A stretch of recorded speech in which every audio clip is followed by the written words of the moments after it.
Coming up next, I'm going to help you avoid 3 big mistakes that a lot of leaders make. And then the search for remote work is up 460%, and it's Work Fail Friday, and your calls, and it all starts now.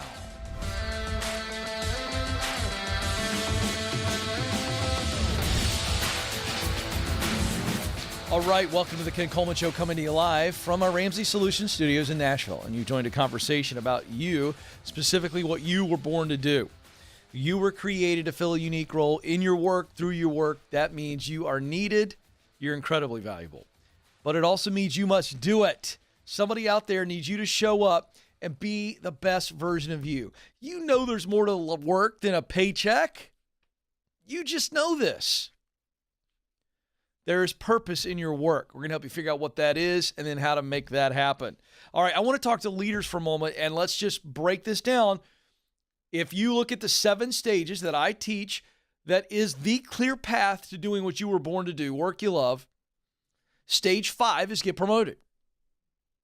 So let's just show you where that fits in the 7 stages. Then we're going to unpack leadership because it is square in stage 5. Get clear, stage 1. Get qualified, stage 2. Get connected, stage 3. Get started, stage 4. Get promoted, stage 5. So here's the reality. As I am getting promoted, I am walking up the ladder. I'm going to move up several rungs, by the way, in stage 5. In fact, we will spend maybe the largest portion of our working career in a stage like get promoted. I mean, that's where we're going to be, or we're moving up, or climbing up. And even when we get the dream job, we're probably going to get promoted beyond there. So we're always going to be in some form or fashion either in or close to stage 5, get promoted, if you understand what I'm saying. But as you move up the ladder and get promoted, guess what happens? You're going to be promoted into leadership almost 100% of the time. So if you haven't been in leadership before, as you get promoted, you're going to step into some role of management or leadership. So I'm going to be teaching a lot on leadership for that reason. Now, I've got an article at RamseySolutions.com, that's the mothership, entitled Avoid These 9 Leadership Mistakes. But I'm going to just unpack 3 for time today as we start the show off. Number 1 mistake as a leader you've got to avoid: hiring the wrong people. This is the kryptonite to leadership. Hiring the wrong people. So what's the leadership fail? Not having a good hiring process. And I don't mean process as it relates to, well, can we have them do a phone interview and then we have them come in and we do this? No. Process without principle is a failure. Oh, that's good. Somebody ought to write that down. That's really good. Sometimes I say stuff and I go, that's actually really good, Ken. Like, I have stuff I plan to say, and then I say stuff that I don't plan to say, and I go, that's really good right there. A hiring process without any principles, what do I mean here? Guiding truth. A good hiring process without any principles is still going to fail. So here's what I mean. As a leader, you've got to know what you're hiring for so you can know who to hire. Anybody could come in and sit in an interview and fool you. I got to know, what's the ideal candidate for this position? What talent must they have? What passion must they have? What missional results must they be driven by? Well, now I'm going to interview for that. So one of the biggest leadership fails is a bad hire or multiple bad hires. It costs you time and money. Number 2 mistake I want you to avoid as a leader is being a control freak. Uh-oh. Can I just tell you, as a recovering control freak, oh gosh, come on now. I mean, this is what happens when we lead for the first time. If we don't learn to delegate and learn to develop trust, this will stay with us our entire leadership journey. And here's what happens. You lead from a place of fear. A control freak is leading from fear. I don't trust you, so I'm not going to delegate to you. And that means I've got to have my hands on everything. I got to control everything.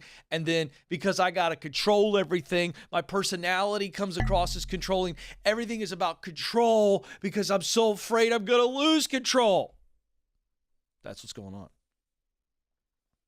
Let me tell you something. You better train and then you better trust. Train then trust. If you train them right, and then you trust them to practice the training, and you keep coaching them up, then you win. We're square in the middle of football season right now. I love football. I love football. And so I got two boys playing football. Tonight I'll be at a football game. I was at a football game last night. Let me tell you something. A football coach, Joe, by definition cannot be a control freak. You could say, well, they are a control freak in some ways. But at the end of the day, the coach is not out on the field. The coach must coach the team to run the plays the way he wants them to run them. Because the coach, by definition, in a football game, cannot get out there and actually run the play. Now, in a corporate environment, sometimes the leader will say, well, this is how I want it done, and then they do it anyway. But see, the coach, Nick Saban, Joe, is a control freak. Everybody'd say, oh, he's a control freak. No, he's not. No, he's not. He's got a great system. Nick Saban does not run the plays. I'll tell you this. He tells them how to run it, Joe. Let me tell you something else that Nick Saban does. If they don't run it the right way, he will pull them over there and chew their butt like raw steak. Yes, he has. Will wear them out. Yes, he has. And he says, this is how you do it. You didn't do it this way. Get your butt on the bench or get back out there and do it the right way. You're never going to play again. They work on this in practice. A great coach must train and then trust. Number 3, lacking self-awareness. Oh, this is such a glaring leadership fail. Hey, leaders, I got news for you. Your team already knows where you're weak. And let me put it this way. Hey, leader, your team already knows where you suck. So if you don't know where you suck, you're the only one who doesn't know. And self-awareness for a leader is a superpower. Because if you know where you suck, you then can say, hey, I'm going to avoid the suck. But as a leader, if you don't know where you suck and everybody else does because they do, then you are a lid on the team and a lid on the organization. So there you go. That's just 3 of the 9. If you want to get the whole article, 9 leadership mistakes to avoid is the article, RamseySolutions.com. It's a great piece. I wrote it. I know. I believe in it. It's from observation. Hello. So the 3 we talked about today. Big mistake, hiring the wrong people. Big mistake, being a control freak. Big mistake, lacking self-awareness. So leaders, that'll help you right there. 844-747-2577 is the phone number. Let's get to the phones. Betty joins us now in Indianapolis, Indiana. Betty, you're on the Ken Coleman Show. Hello, Ken. How you doing? Betty, I'm living the dream. What are you doing? Oh, I am looking for the dream. Good. I work in a job right now that I do not like. Mm-hmm. I'm looking for another job. I actually have 2 questions for you. If that's okay. Sure. Number 1, should I tell my employer that I'm seriously looking for a new job? No. I didn't think so. Okay. The only reason why I ask is because the department that I work at, I work in a lab in the healthcare field, and it takes almost 2 years to get someone fully trained. And only one other tech is fully trained other than me. That's okay. Let me ask you. I'm not going to change my answer, even though you're saying, Ken, are you fine. sure? No, it's okay. I like that you're going, well, can you answer that pretty quickly? I'd like you to know more context. I appreciate that. But let me just ask you a question. Has anybody in the tech position or another tech position left the company while you were there? 3 of them didn't come back after COVID. Yeah, okay. So did it shut down the whole operation? Did everything go up in shambles? No. So stop. Upsetting, so stop. Okay. You don't need to feel any I'm good guilt. with that. I know you're a good person and you're going, I feel a little guilty. I want to give them heads up. No, you give them heads up when you've accepted the next position. Then you tell them. Okay. Yeah. All right. Next question. Okay. I took your career assessment. Oh, good. So I have an idea of what direction I want to go. Okay. Give me the idea first. I want to do something clerical, secretary, receptionist, retail, something office. Okay. Yeah. Possibly accounting, I've taken accounting classes 3 different times in my life in the past when, Interesting. Life kind of took a turn. Well, I took accounting classes in high school, but never Let me ask you this. pursued it. Why did you Yeah. take, in 3 different seasons of your life, why did you take accounting classes? Well, and then I was in a factory job, and I wanted to go back to school because they were paying for it. So that was my first thing, was accounting. But why? And then I want to know if there's a connection or you just felt like, oh, it's a good idea.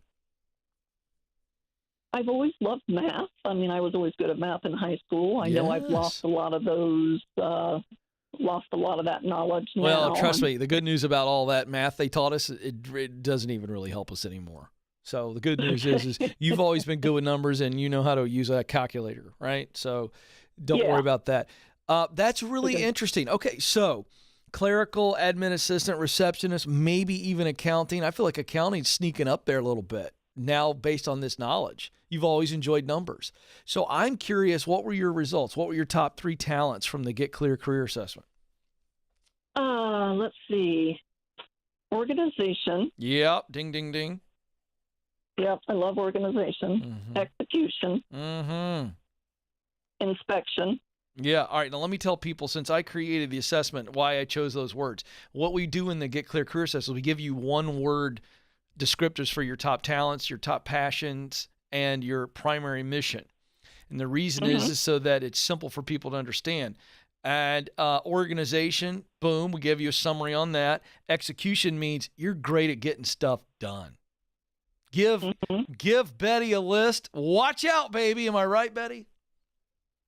I like lists. Yeah. Well, you're good at it. No, but you're good at getting stuff done. That's what execution talent is, right?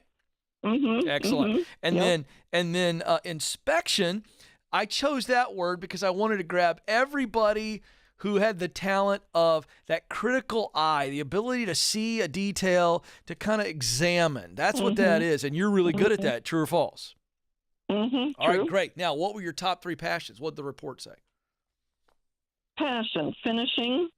That, by the way, I'm interrupting for everybody else to follow along. Finishing ties directly to execution. You're good at getting stuff done, and big surprise, you like getting stuff done, right? Feels good, yeah. Boom. All right, keep going. Okay, planning.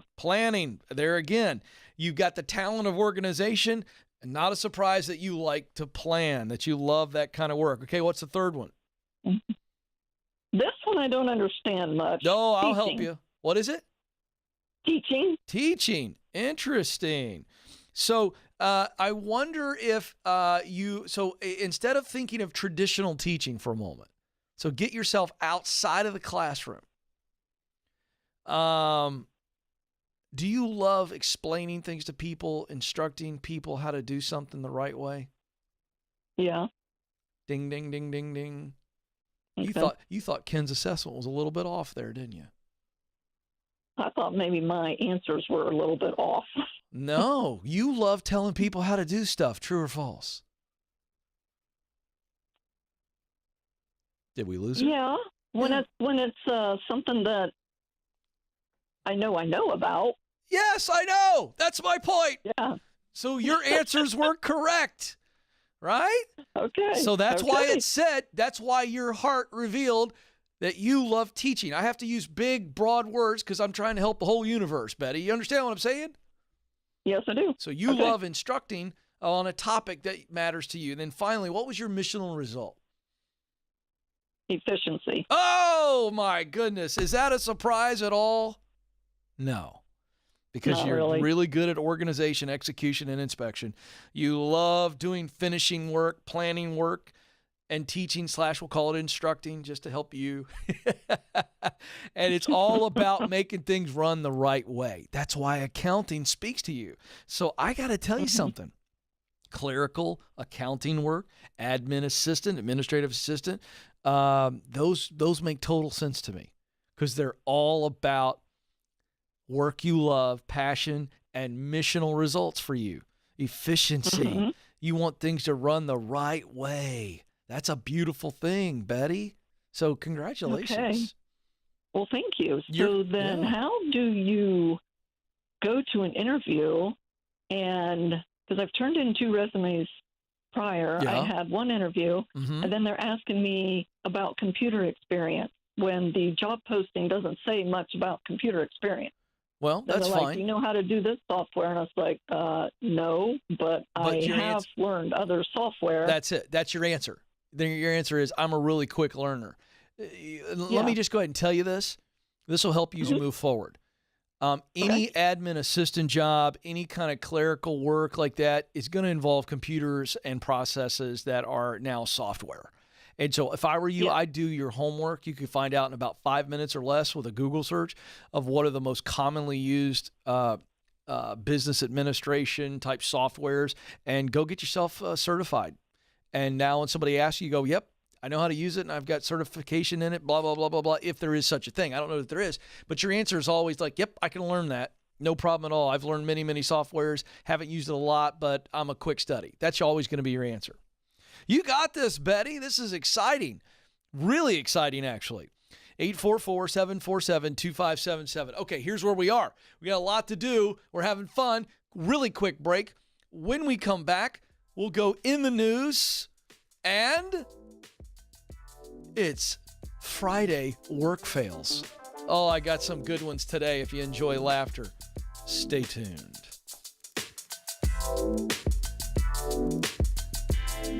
We were drawn to Christian Healthcare Ministries because we both had young families and we wanted to have more children.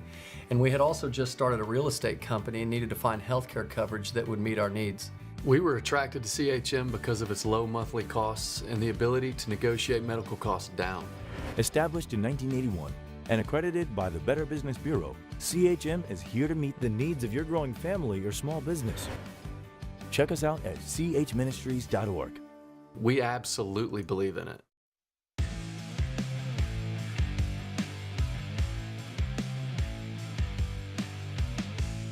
All right, folks, welcome back. This is the Ken Coleman Show. We help you move from paycheck to purpose.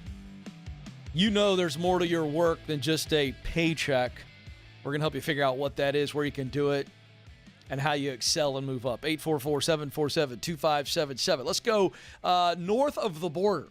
Christine joins us in Toronto, Canada. Christine, you're on the Ken Coleman Show.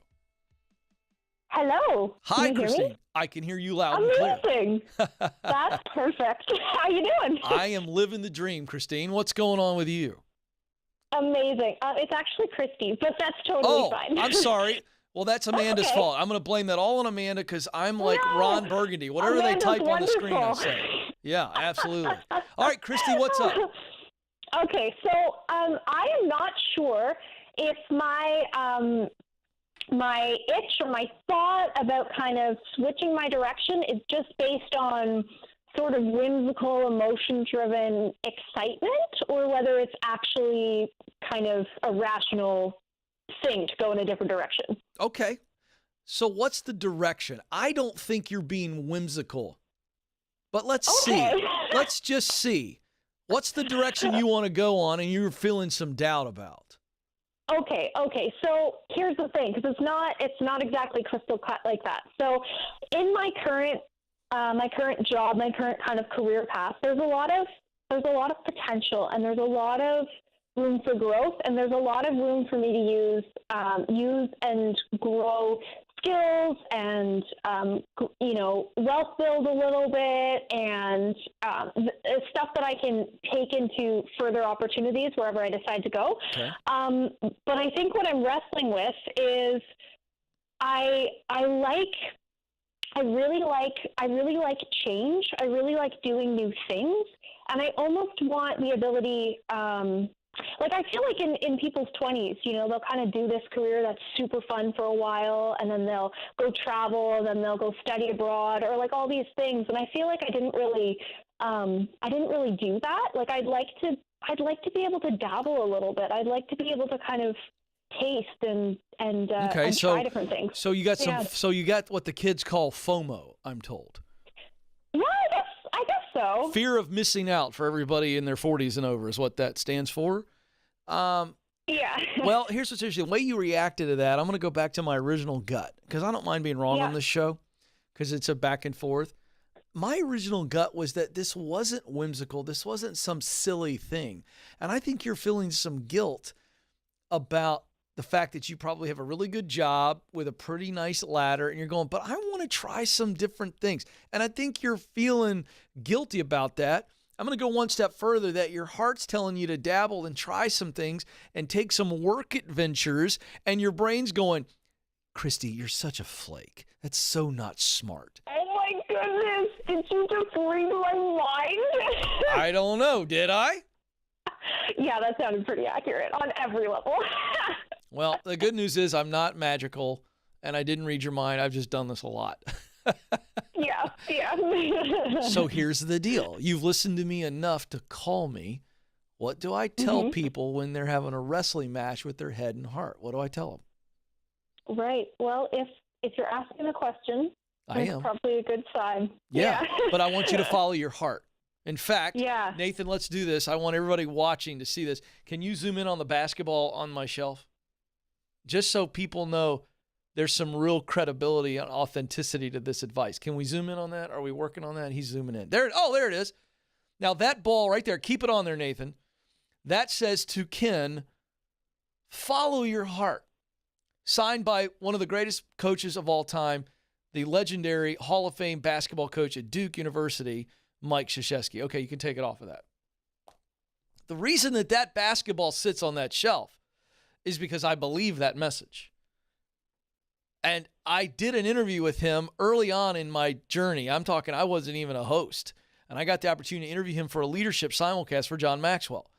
And when he signed that ball and handed it to me, I about cried in front of him because I was in the very early stages of following my heart, Christine. Now, I also teach that talent does matter, right? I teach talent, passion, and mission. So talent is what you do best. Those are the tools you use to do what you love, which is passion. And then mission is how I describe the results that matter deeply to us. So passion, work I love to do. Mission, results that matter deeply to me. Those are all in the heart. Do you see that?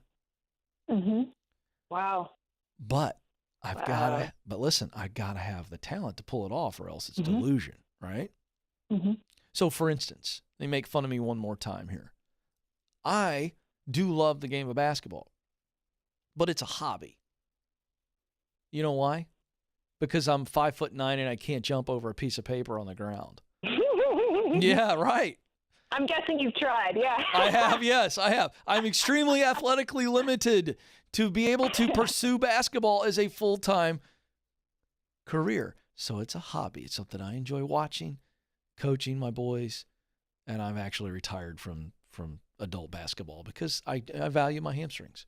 But the point is that as long as I'm not delusional, I'm not pursuing basketball full-time. So whatever you're dreaming about and thinking about and wanting to dabble in and try some things, as long as it's in your sweet spot, go for it. Meaning, if you got the talent to do it, go for it. If you love the work, passion, and the mission of the work connects to you, go for it. And don't do anything stupid financially. Right. Uh-huh. 100%. And I don't. and by the way, I don't think you're going to do that. But I'm just letting everybody else hear what my approach is on a question like this. For sure. Go for it. I second that. Yeah, you're amazing. You are a beautiful light. I can feel it through the phone. You have an incredible personality. I think you have a lot of juice. Yeah. Listen. I think you got to do it. So now tell me. I'm going to put you on the spot. Okay. What do you want to try? Don't my tell me goodness. you don't have an idea. Do not tell me you're not allowed, because I know that's not true. There's this associate baker job, like full time at this bakery that I just absolutely love, and I am so addicted to baking shows, and I love to experiment. Like I just want to learn how to decorate and bake all the time. Like okay, so let's. All right, so this is so much awesome. fun. I'm so glad you told me. Thank you for the courage to do that. Let's just walk through this. Do you have basic baking skills, creative skills, and you know what you're doing in the kitchen? Basic. Yeah. So basic for sure. Right, but a really world-class baker could teach you all the tricks, and you could be awesome too if you had a Mr. Miyagi, right? Right. Yeah. Come on, and we already know you love baking. We know you love the creative expression. That's all that is. If you took my Get Clear Career Assessment, I'll bet you creating would come out as one of your top 3 passions. That's what baking is. That's why I used the big label creating. That could be painting, that could be speaking, that could be writing, that could be baking. You love baking. For sure. And the result is some level of achievement, which, you're accomplishing, making somebody's belly happy, or some form of service. But I say go for it. Awesome. Because, like creativity is 100%. Like I do write. The current industry that I'm in is actually like kind of the acting world a little bit. So it's all like right up my alley. But I'm like, I want a new creative expression. Baking would just be like, So here's the deal. I want you to hear this, Christy. I want everybody to hear this. I didn't read Christy's mind. I appreciate the nice compliment. All I did was listen to your heart. Big difference. You got this. Go for it. And here's the deal. Once you start baking some amazing stuff, you know how to get the old address to the Ken Coleman Show. Oh, 100. You literally read my mind again. I am not. Listen, I want a care package with some fresh baked goods, and I am not above eating your baked goods and reviewing them right here on the show. I'm just going to tell you, I have no problem with that. People want to send me baked goods and great foods, and you got these little side hustles going on. I love free stuff. Nathan loves free stuff. Wednesday Cake Day. Joe loves free stuff. Amanda loves free stuff. Hey, I'll share it with them. I won't hoard. I mean, you don't have any problem with that, do you, Nathan? No, he has no problem at all. So there you go. All right, we're having an awesome Friday, aren't we? Oh, my goodness. Let's go. It's time for In the News. Okay, here's a headline. CNBC, pandemic pushes search for remote jobs up. Ready for this? This is astronomical. 460%.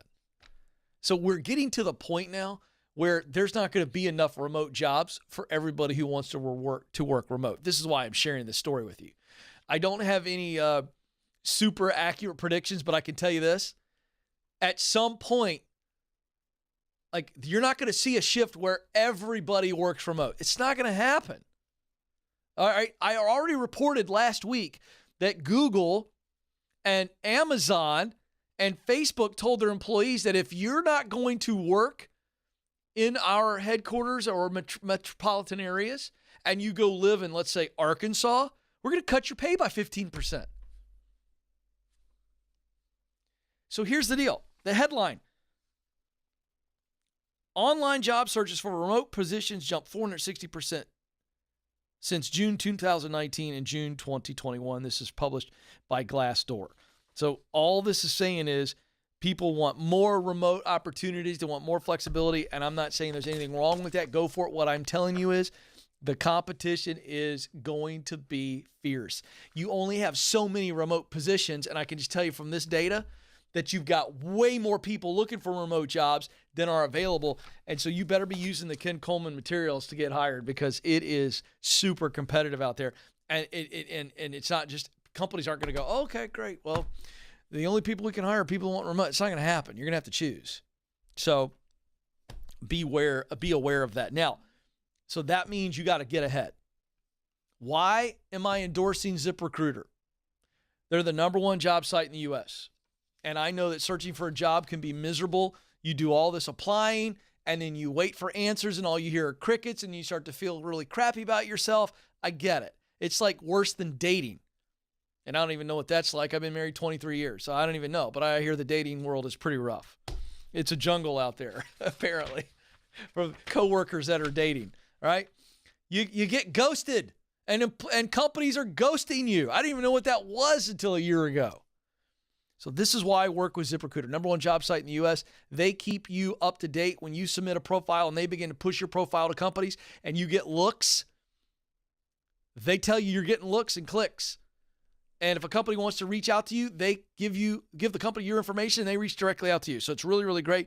It's the job search made easy. And here's the best part. It's all free. I'm not asking you to buy something. I'm telling you to just go and let ZipRecruiter work for you. It's the best way to get hired. Go ZipRecruiter.com/Ken, ZipRecruiter.com/Ken. All right, what do we have left today? I'm going so fast. Oh, so exciting. Do we have a stinger for work fails, Joe? We do. Let's do it. It's time for funny work fails.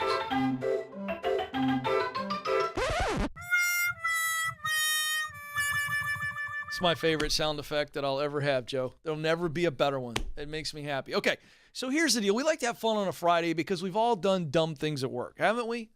Joe says he never has. Actually, you didn't say that, but I do want to, it begs the question. And I'm not going to make you tell me. Do you have a funny work fail yourself? All those years at radio? There's got to be something. And all those years of you being at WDUN, you've been in so many radio stations. Do you not have one? Not right off the bat. All right, I want you to think about it, Joe. That's your homework assignment to contribute next Friday. Okay, here we go. I'm not going to lead with the headline because it would ruin the rest of the story, but I can't wait to share with you the headline on this. I used to work for a staffing agency. This is a report online that placed people at manufacturing positions. Everyone had to be drug tested at the office. If the test came back inconclusive, we would send the potential hire to a medical lab. They would take another drug test, and the lab could determine if the person was on a prescription drug or using illegal drugs. So one guy failed his drug test at the lab. He came back to us at the office, even with the failed test, claiming that it wasn't his fault. We asked him to explain. He said he was riding in a car, stuck his head out the window. When a car passed under a bridge, someone threw a bunch of cocaine off of the bridge. It hit him in the face, and he accidentally inhaled the cocaine. I hate it when I do that. Now, that is some next level imagination. It's horrible imagination, but next level. So we're to believe that he's driving and he stuck his head out the window. Now, the only time I've ever seen that is Jim Carrey in Ace Ventura, where his windshield is shattered and he's doing this number and he's got his head out the window. It's the only time I've ever seen that done. So number one, we got to believe that. All right. And then, of course, the sensational story that someone dumped some cocaine out of their car and it flies into his window and he's so shocked to see something coming at him that he goes, and when he does, he inhales some cocaine and thus the positive test for cocaine. And the Oscar goes to? Well, see, that's just the problem, Joe. If I come back, which I never will, so everybody relax.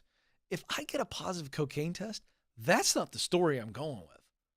I feel like there's 0% chance of anything being believed, but I'm going to give it a little bit better effort than that. All right, next. Former HR exec here. I once had a woman complain that another lady in her department kept meowing, as in like a cat, and it was getting on her nerves.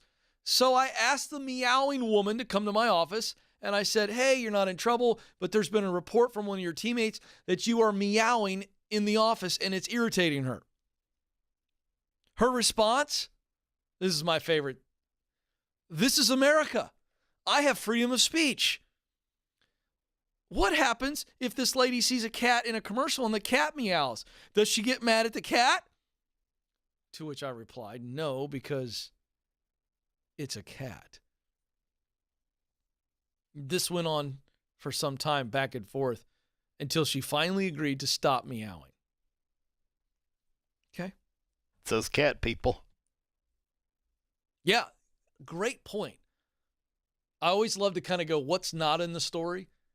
I'm assuming that this lady who was meowing is a cat owner, right? Or she's just certifiably nuts. All right. Here's one. Guy comes in for an interview that we were hiring for, and he came in sweatpants and a hoodie, and he said he didn't really need the job because of how much money he was making illegally, but he needed to have a job so the IRS didn't get suspicious. So I think there's a disconnect here. I really don't need this, but I want the job. To look legit. Yeah. And he forgot, well, you just told me that you're a criminal. I sometimes, Joe, I just don't understand the syntax for people. What's getting lost there? Where's the disconnect? I don't know. Okay, and this is where anger gets the best of us. Here we go. We're going to finish with big here with a big angry story. I had 2 employees at a manufacturing site that I support that didn't get along. Nothing really ever got out of hand until one of the employees put in his 2-week notice. On his second to last day of employment, he brought in a garbage bag full of dog poo and dumped it on the other coworker's car. Not sure where he got all of that from. He either collected it from his dogs for months or he went to a dog park and picked it all up, because the amount of dog poo covered the car from the front bumper to the rear window. That's my favorite part. It's not just a couple of piles of Fido's mess. This dude went out and got a ton of dog poo or collected it for some time.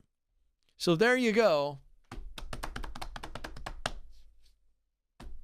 We are doing some research, by the way, which I cannot wait to show on the show, of some of these kids that are quitting jobs on TikTok, Joe. So they're filming it. And we're going to have the beepers, Nathan. So like, we'll get it to you ahead of time. We're going to have to beep some stuff, but it is just unbelievable the guts that some people have, or just lack of sense. I can't wait. It's going to be great. We're going to grade it. We're going to get, I think what we're going to do is we're going to rate it.